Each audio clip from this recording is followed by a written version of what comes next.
हाँ, तो सभी का वेलकम। ये है अपनी इतिहास की इम्पोर्टेंट क्वेश्चंस की जो सीरीज चल रही है। इस सीरीज के तहत आज भी हम देखने वाले हैं अति लघुतरात्मक प्रश्न, मोस्ट इम्पोर्टेंट प्रश्न जो परीक्षा में छपने वाले हैं। और विश्वास मानिए इसी में से आपको मिलेंगे प्रश्न।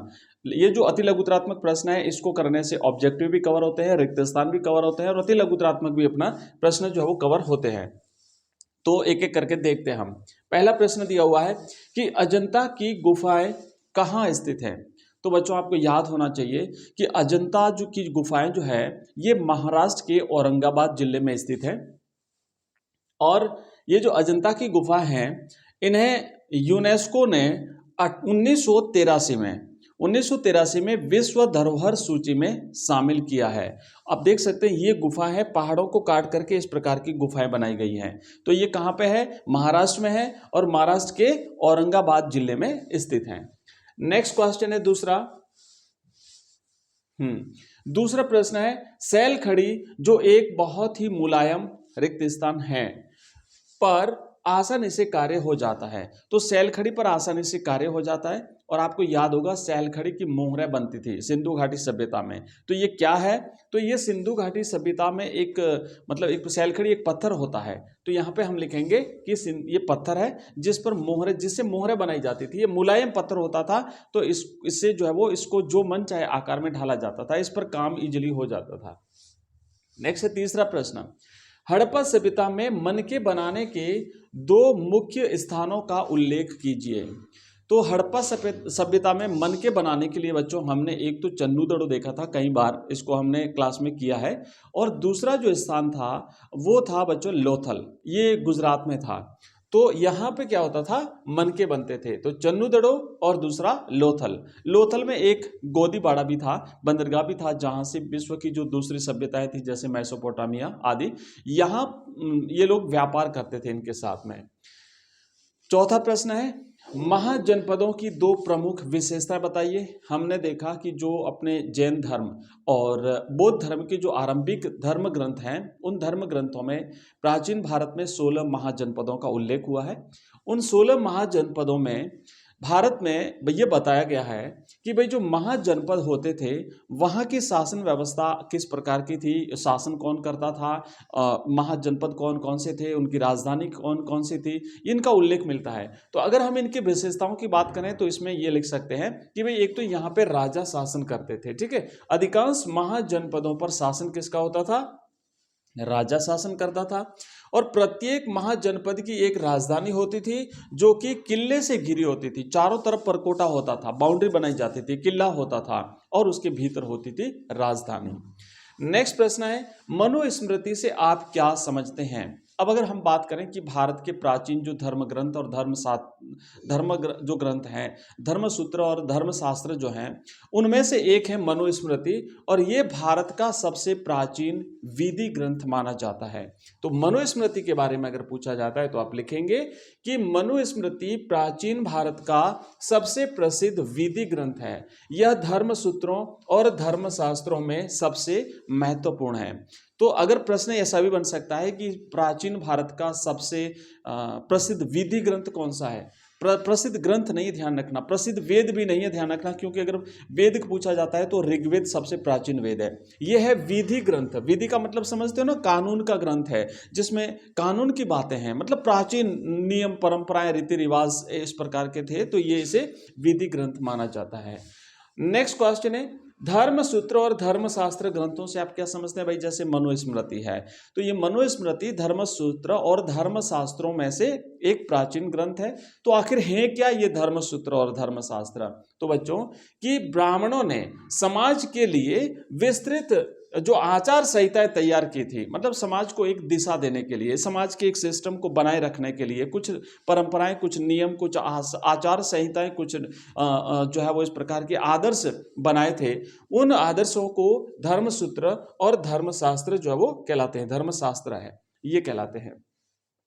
नेक्स्ट प्रश्न है किस मुगल सम्राट ने तीर्थ यात्रियों के लिए खाना पकाने हेतु एक विशाल देग अजमेर में स्थित दरगाह को दी थी और कब दी थी?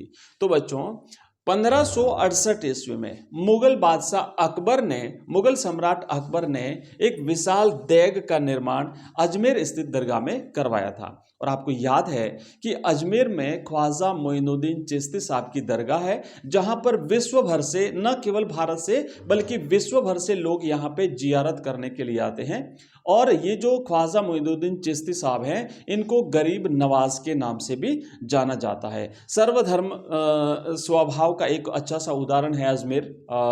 यहाँ पे विश्व प्रसिद्ध ब्रह्मा जी का मंदिर भी है, और साथ ही साथ अजमेर में, मतलब पुष्कर में और अजमेर में जो है वो ये दरगाह है।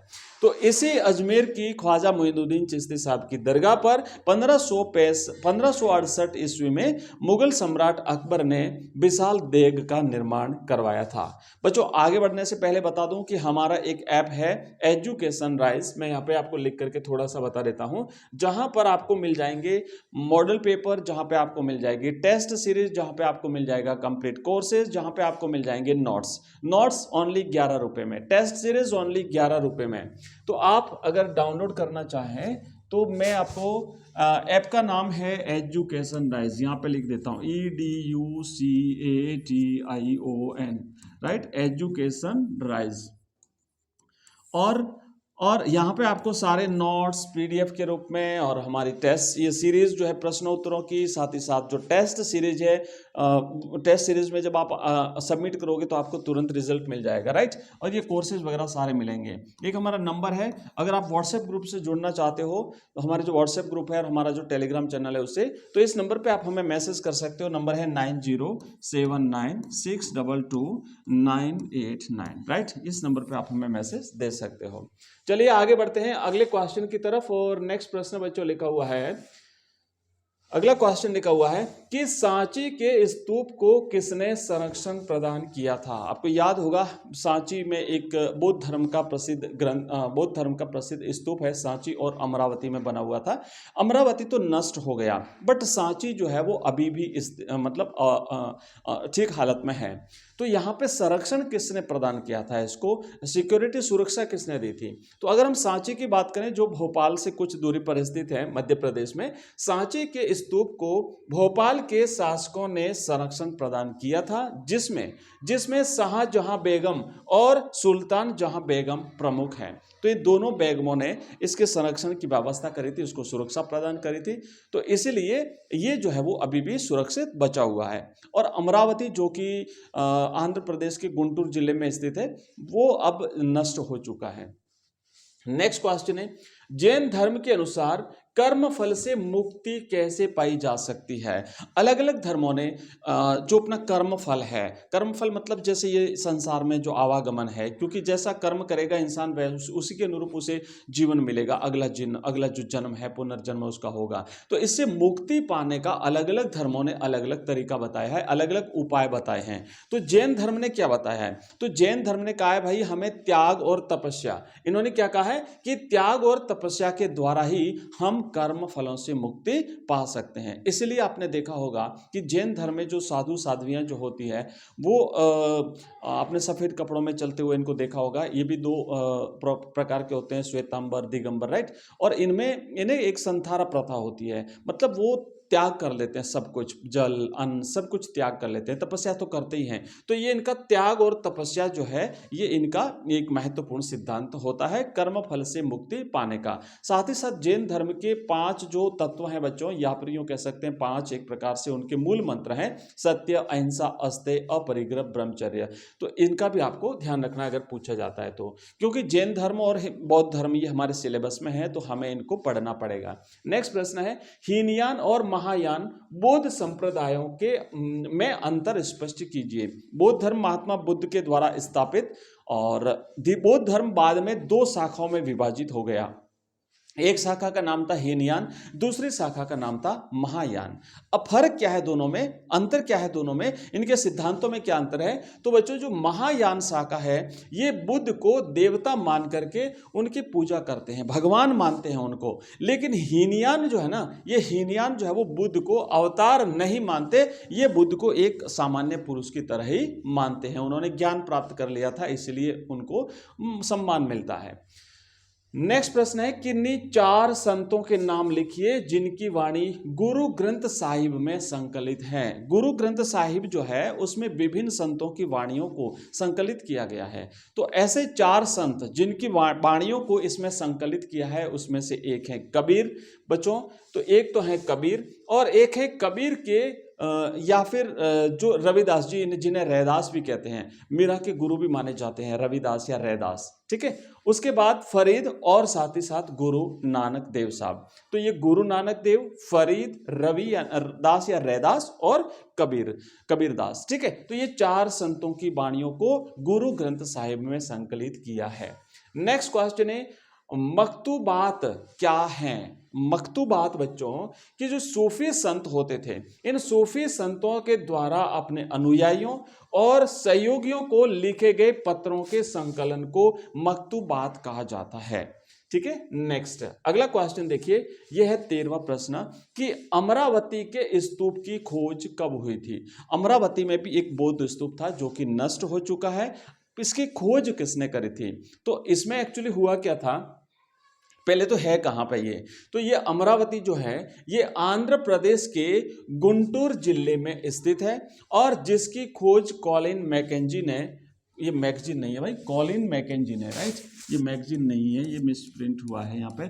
तो कॉलिन मैकेंजी ने 1796-97 में करी थी, ठीक है ना। 1796-97, कहीं जगह 1800 भी लिखा हुआ है, तो ये 96-97 आप इसे मान लेंगे, ठीक है। तो ये था अमरावती का स्तूप। बच्चों आगे बढ़ने से पहले आपको थोड़ा सा बता दूं कि हमारी जो क्लासें रहती है जिसमें हिंदी कंपलसरी की क्लास मॉर्निंग में आपको 5:30 बजे मिलती है और उसके बाद 7 बजे इंग्लिश कंपलसरी की क्लास मिलती है। दोनों में फिलहाल व्याकरण चल रही है, अपन ग्रामर पोर्शन जो है इंग्लिश का भी और हिंदी कंपलसरी का भी पढ़ रहे हैं। इसके अलावा हमारी जो हिस्ट्री की जो सीरीज है ये शाम को आपको 5 बजे मिलती है, कभी कभार लेट हो सकती है, बट ये एवरीडे आपको शाम को मिलती है और शाम को 7 बजे होती है हमारी लाइव क्लास। और अभी फिलहाल हम पढ़ रहे हैं पॉलिटिकल साइंस लाइव क्लास में। इसके अलावा भी हमारी क्लासें आगे के टाइम में और भी आएगी अलग अलग सब्जेक्ट की। चलिए आगे बढ़ते हैं नेक्स्ट क्वेश्चन की तरफ और ये दिया हुआ है 14वां प्रश्न, क्या है कि खानकाह का परित्याग कर फकीर का जीवन बिताने वाले सूफी क्या कहलाते थे? खानकाह क्या होता था एक्चुअली कि जो सूफी संत हुआ करते थे उन सूफी संतों के वहां पे ये रहते थे, इस प्रकार का एक मतलब एक रहने का उनका स्थान था जहां पे ये लोग रहते थे, अपने सिद्धांत, धर्म, नियम आदि का पालन करते थे। बट कुछ ऐसे जो सूफी संत थे जो खानकाह में नहीं रहते थे, तो वो क्या कहलाते थे? तो वो कहलाते थे कलंदर, मदारी, मलंग, हैदरी इत्यादि। नेक्स्ट प्रश्न है कि जोतदार किन्हें कहा जाता था? आप याद करिए जो बंगाल में जो धनिक किसान होते थे, है ना, बंगाल के जो धनवान किसान होते थे उन धनवान किसानों को जोतदार के नाम से जाना जाता था। जब जोतदार आए तो इसी प्रकार का एक प्रश्न है कि साहूकार कौन होते थे? तो साहूकार वो लोग होते थे जो पैसा उधार देते थे और साथ ही साथ व्यापार भी करते थे, और ये जो पैसा उधार देते थे इसके बदले में वो लोग जो है वो ब्याज वसूल करते थे और ब्याज वसूल करते थे, चीजें लोगों से गिरवी रखवाते थे, इस प्रकार का कार्य करते थे, व्यापार भी करते थे। तो इनकी स्थिति उस जमाने में काफी अच्छी मानी जाती थी, अच्छी मतलब सामाजिक स्थिति इनकी हुआ करती थी। तो बच्चों अभी प्रश्न तो बहुत सारे हैं, लेकिन चूंकि नेक्स्ट क्लास का अपना टाइम भी हो रहा है, इसलिए आज की क्लास में इतना ही, छोटी सी क्लास है। मैं कोशिश करूंगा आगे आने वाली क्लास लंबी करेंगे क्योंकि हमें बहुत सारे प्रश्नों की सीरीज चलानी है और निश्चित रूप से आपको लंबी लंबी सीरीजें हमारी मिलती रहेगी। तो अगर क्लास पसंद आई हो तो चैनल को सब्सक्राइब करिएगा, साथ ही साथ वीडियो को लाइक करना बिल्कुल भी मत भूलिएगा। मिलते हैं अगली क्लास में, तब तक के लिए जय हिंद, जय भारत।